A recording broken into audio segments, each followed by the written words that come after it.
Salut tout le monde, aujourd'hui je vais vous parler des UTM, un outil de mesure très pratique dans le marketing. D'où vient l'acronyme UTM? Youkin Tracking Module. Youkin, c'est l'outil de mesure web qui existait avant Google Analytics. Après ça, il a été acheté par Google, qui est devenu Google Analytics. Les UTM ont gardé le même nom et partout on les appelle UTM. Un UTM, c'est composé de deux éléments. Un paramètre, comme UTM barre en bas médium, et une valeur égale quelque chose.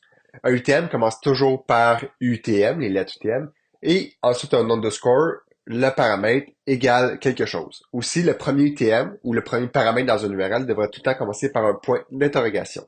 C'est après que on ait vu l'URL complet. Voici un exemple d'URL, allo.com, slash, point d'interrogation, UTM source égale agencecurriculum.com. Et, comme vous voyez, entre les deux systèmes, on rajoute un éperluette, le petit symbole que tout le monde ne sait pas comment il s'appelle.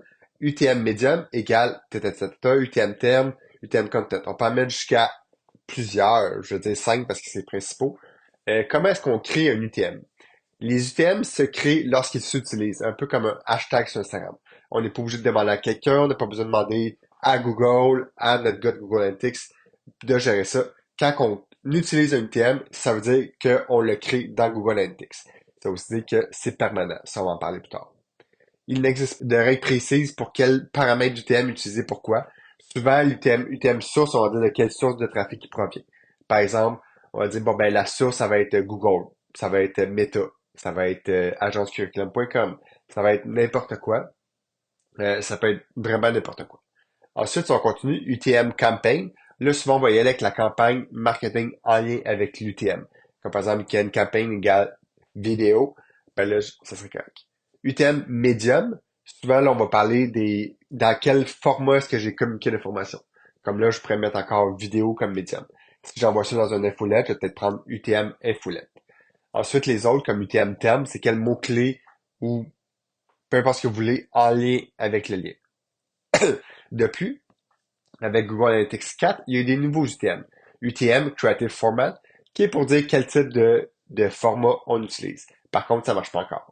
Ensuite, un autre, c'est Targeting Criteria, qui marche pas encore. Et finalement, je sais que c'est plate. UTM sur plateforme, qui est pour dire de quelle plateforme est-ce que on a fait le lien. Par exemple, ça peut être utile quand c'est un petit peu plus tricky.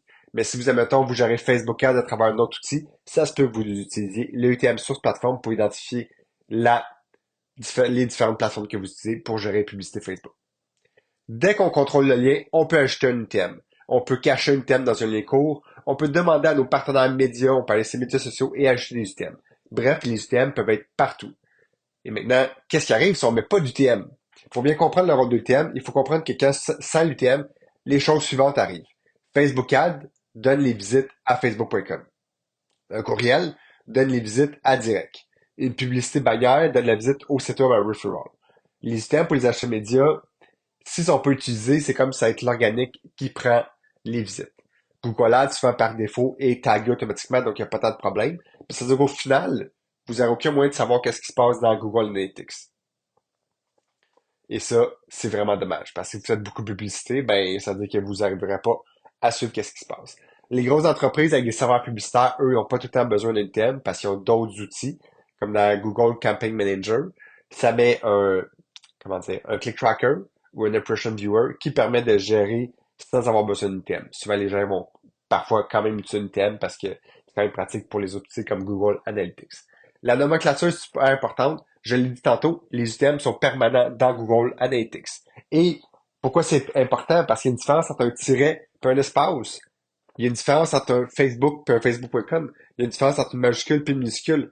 Fait que, faut vraiment faire attention parce que c'est permanent. Maintenant, la façon la plus simple d'avoir pas d'erreur, c'est quoi? C'est d'avoir un logiciel, puis le logiciel, ben, un Google Sheet, un fichier Excel qui permet de gérer les systèmes. De cette façon-là, tout le monde qui a à gérer des systèmes utilise les mêmes. On peut même avoir certaines formules qui, par exemple, ajoutent je dis en anglais, mais des lowercase, donc pas de majuscules, des UTM qui enlèvent, des formules qui enlèvent les espaces, etc. Donc, j'espère que vous avez apprécié plus d'informations sur l'UTM, car c'est un outil très important du marketing en ligne. Bonne journée.